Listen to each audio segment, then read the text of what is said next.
Okay, magandang araw no sa manonood natin dyan ng Full Computer YouTube channel.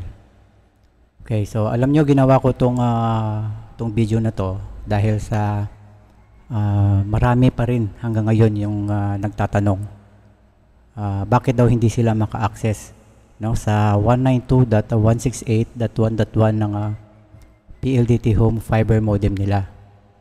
Okay?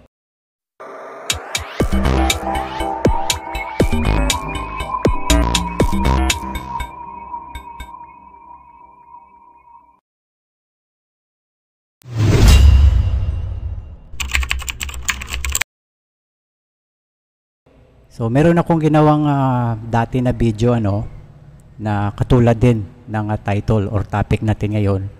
Pero binago ko lang kasi yung title ng video na to kasi gusto ko lang idagdag yung model ng modem na ginagamit ko na PLDT. So magkaiba siya, okay? Yung ginagamit ko kasi dito is HG 6245D yung product model. So alam nyo, iba pa rin yung magkatulad tayo ng ginagamit na modem.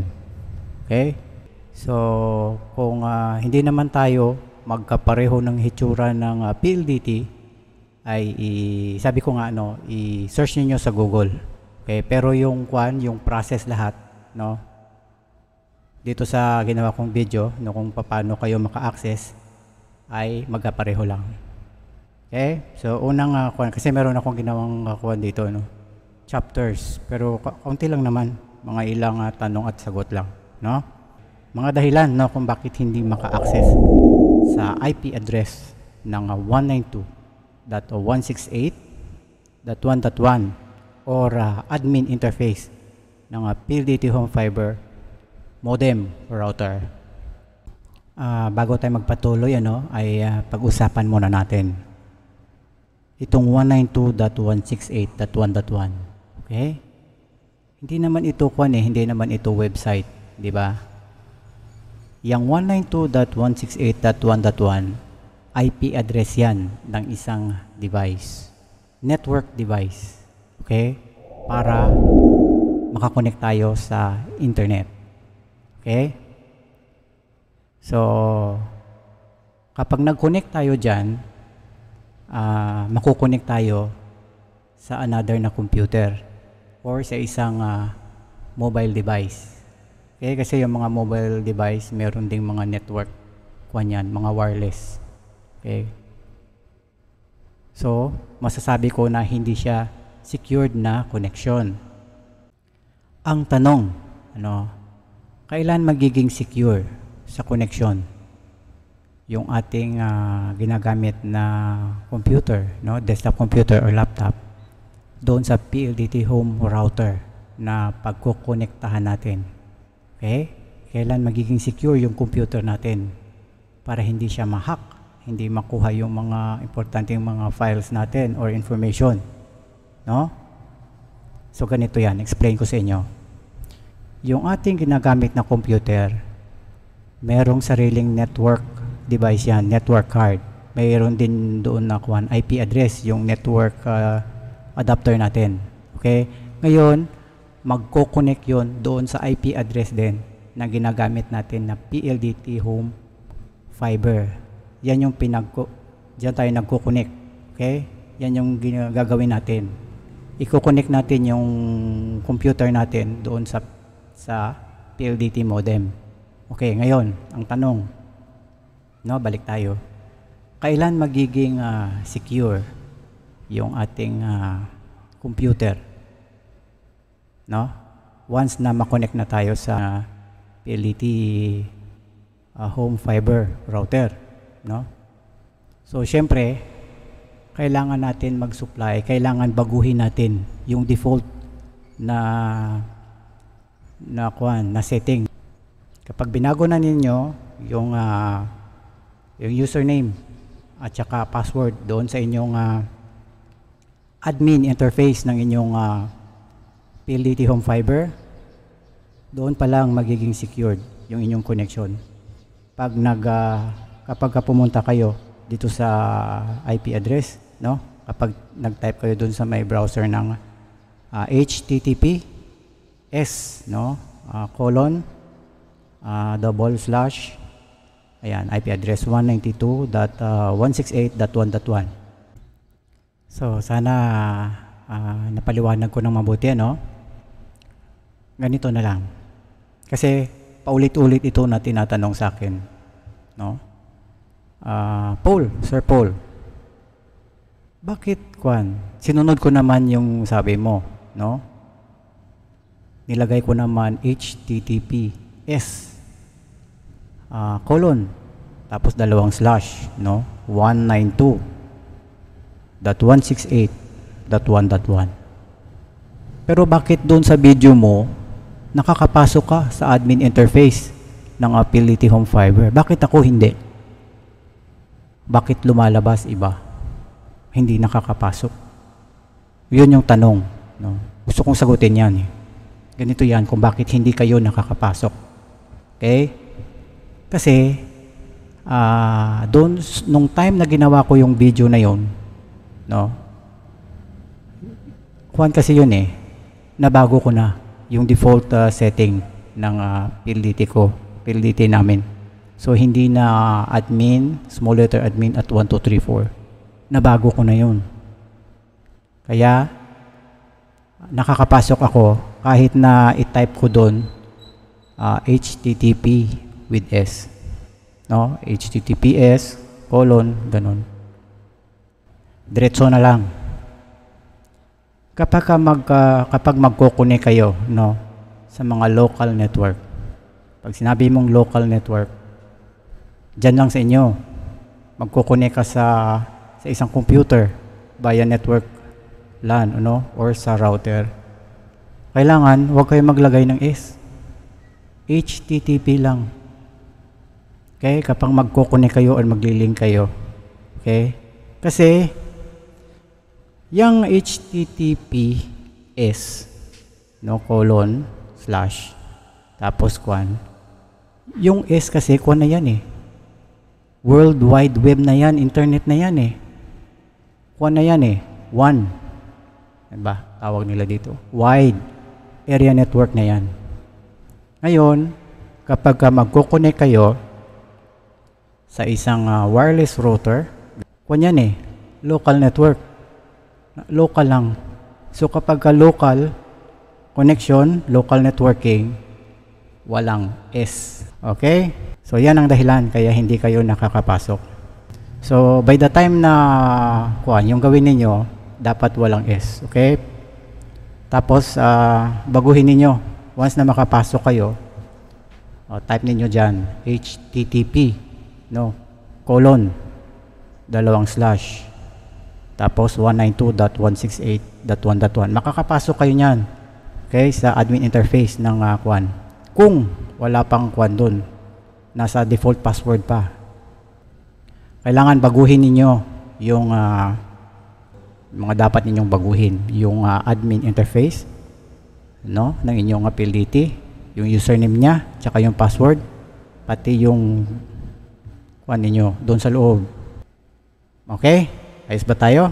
Punta tayo sa naman, sa next na dahilan kung bakit hindi maka-access. No? Okay, no?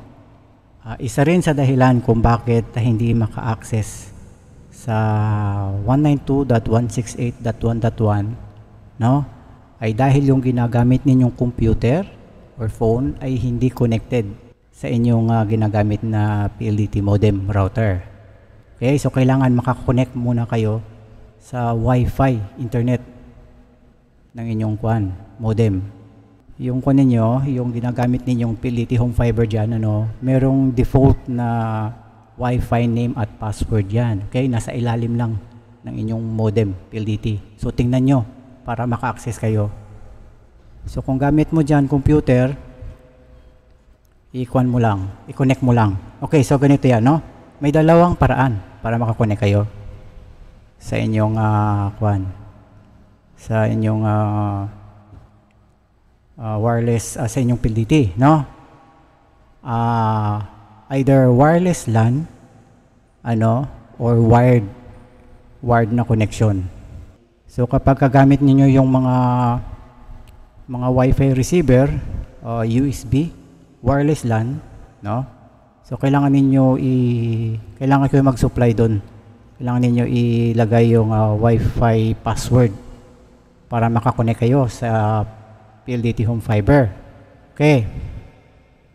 Ngayon kung wired, no? Wired naman yung direct cable connection, yung ginagamit ninyo na network cable. Yan, yung RJ45. Kapag ginawa nyo yan, nag-direct connect kayo, ay hindi ninyo kailangan na maglagay pa ng Wi-Fi password. Direct na kasi yan eh. Okay? So, yan yung another na paraan para makakonect kayo. Punta naman tayo sa next naman na dahilan kung bakit hindi makakonect. Ito karaniwan ito na dahilan, no, kung bakit hindi nakaka-access sa 192.168.1.1 ng ginagamit nating PLDT Home Fiber modem, no? Ay dahil hindi natin alam yung totoong IP address, no? At saka yung username tsaka password, no, para ma-access natin yung admin interface niya.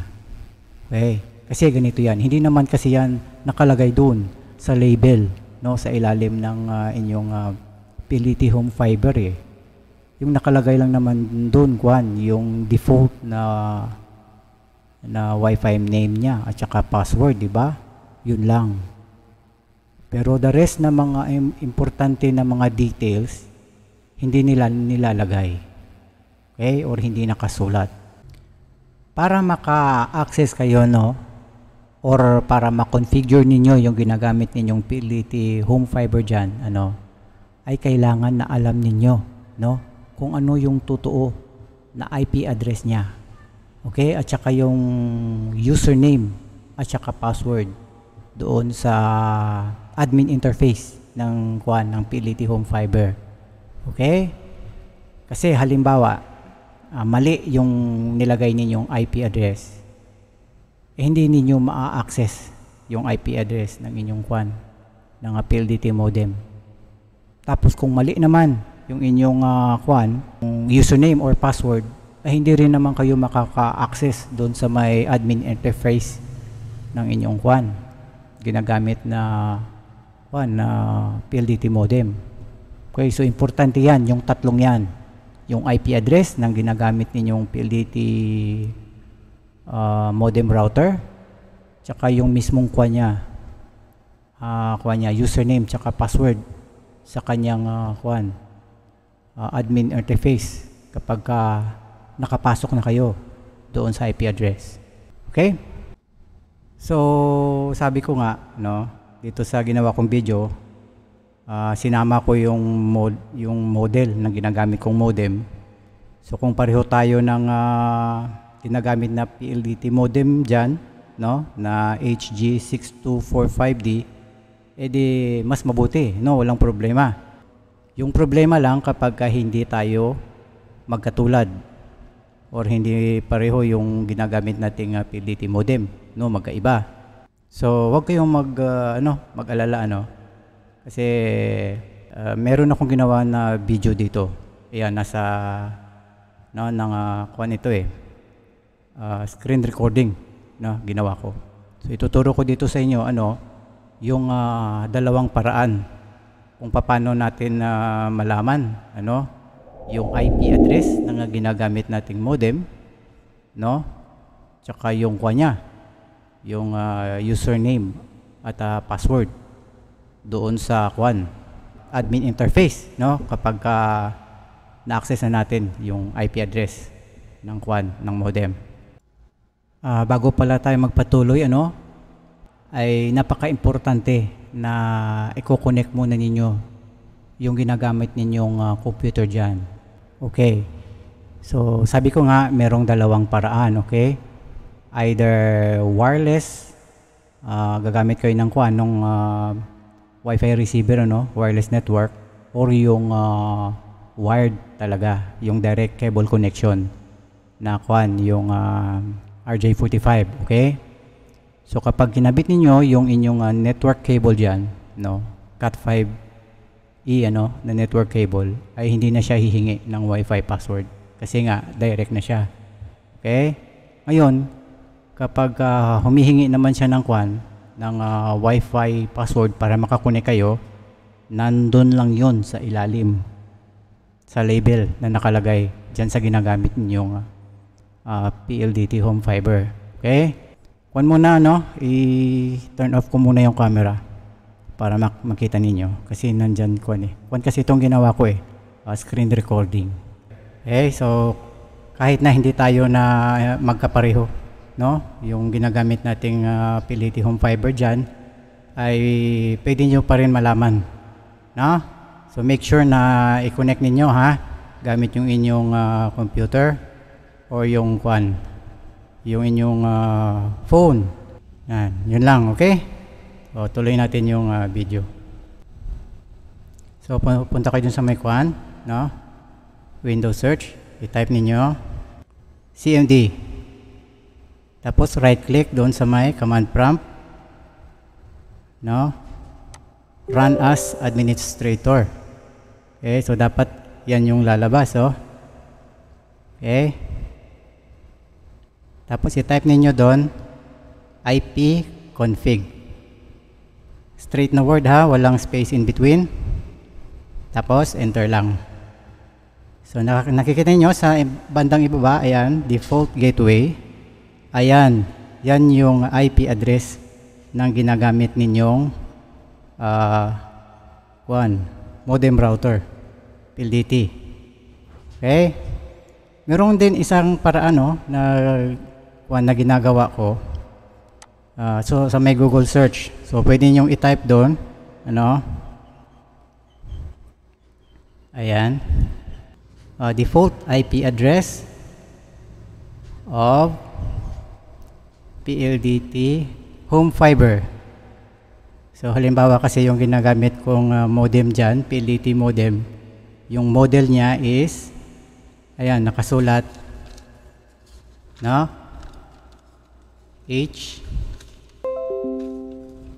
HG6245D. So kung ano yung ginagamit niyo dyan, kung anong model, tingnan nyo sa ilalim ng label ng ninyo. Okay? Kung hindi tayo magkapareho. Sa akin, yan yung lumalabas. Okay? Mas kompleto nga yung sa sa Google Usually kapag nag-search ako ng mga sa Google search lang, yan yung ginagamit ko. Yung default IP address niya is 192.168.1.1. Tapos yan yung kailangan ninyong malaman, Yan yung importante, yung tatlo. Yung IP address ng ginagamit ninyong PLDT home fiber modem router. Tapos yung access, doon sa inyong admin interface kapag nakapasok na kayo sa IP address niya. So continue natin yung video. Teka. Ayan, tingnan ninyo sa ilalim instruction kung paano kayo maka-access. Okay? Teka. May nakakuha yung kurso. Yun. Tingnan ninyo yan. Napansin ninyo yung nakalagay na go to http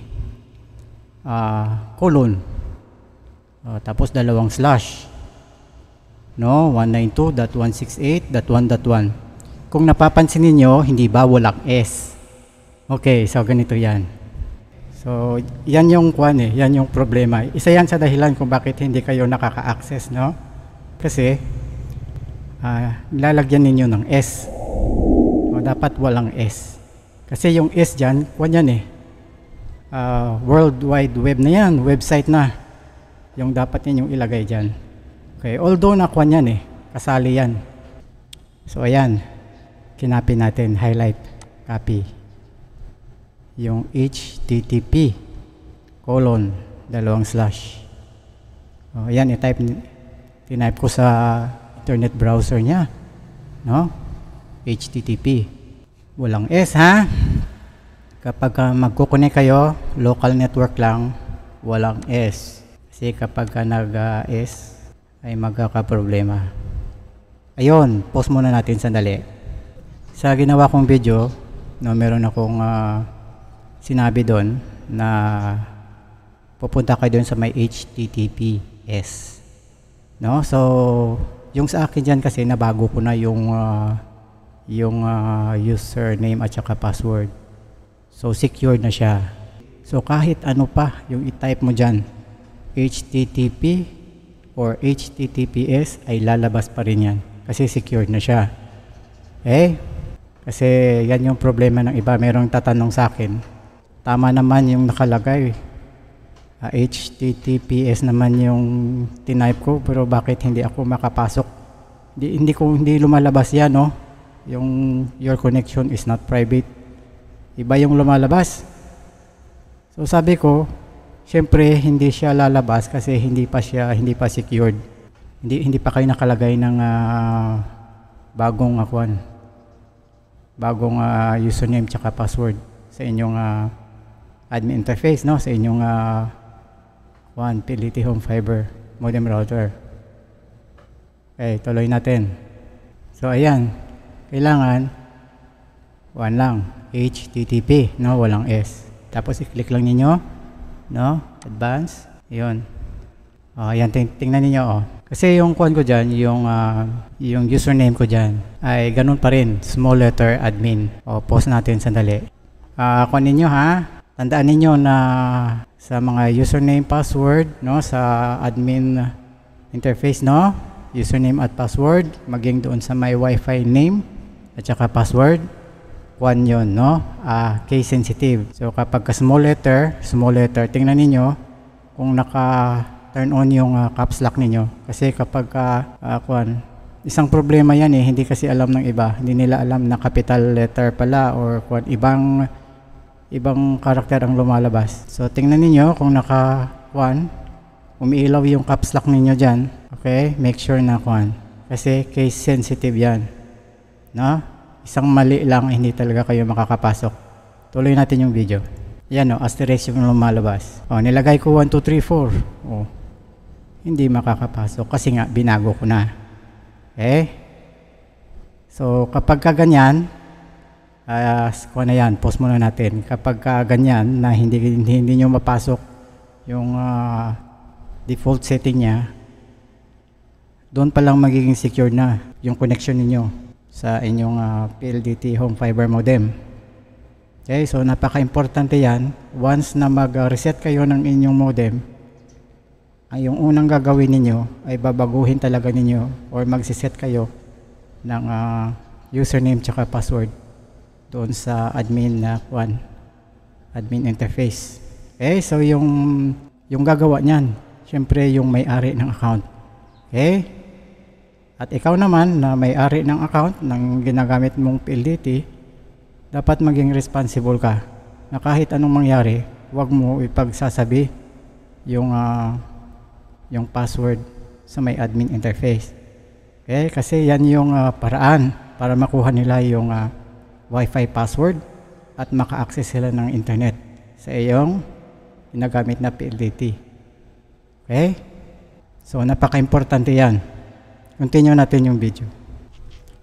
Nakalimutan ko ibalik ulit yung cam. Okay lang. So, sandali lang, no? Ilalagay natin yung totoong access ko dyan sa admin interface.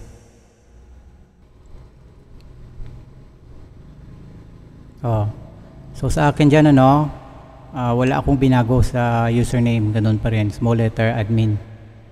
No? Small letter. Tapos yung password ko, syempre, yan na yung binago ko. Merong instruction dyan, sundin niyo. Importante yan. Para kayo. Mabago nyo yung username tsaka password. So dito na nagtatapos, itong ginawa nating video. Sana kung nakatulong ito sa iyo, ay click mo naman yung subscribe button tsaka yung notification bell para kapag meron na naman tayong panibagong upload na video na naman ay na no-notify ka dyan. So hanggang sa muli naman nating pagkikita.